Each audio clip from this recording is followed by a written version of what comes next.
গুরুদেব শান্তি মণি বাচ্চা ছেলের কণ্ঠস্বর শুনে বাহিরে বেরিয়ে এলেন বাবা। আর যখনই বাহিরে বেরিয়ে এলেন, আসার সঙ্গে সঙ্গে ছোট্ট সুদামা গুরুদেবের চরণে প্রণাম করলেন। লহ গো প্রণাম,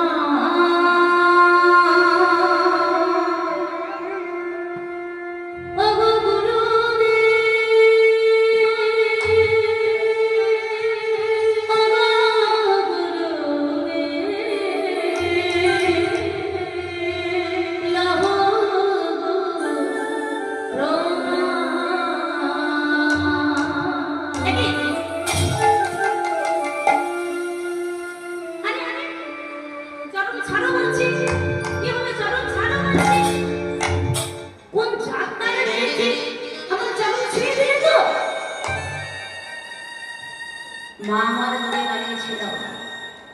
মা আমার চিৎকার করে গুরুদেবকে বললেন, গুরুদেব অন্য কোনো জাতির ছেলে নয় গুরুদেব, আর পিতার নাম হলেন ব্রহ্মাণ্ডদেব, উনি হলেন ব্রাহ্মণের ছেলে। একটিবার আপনার চরণ তলে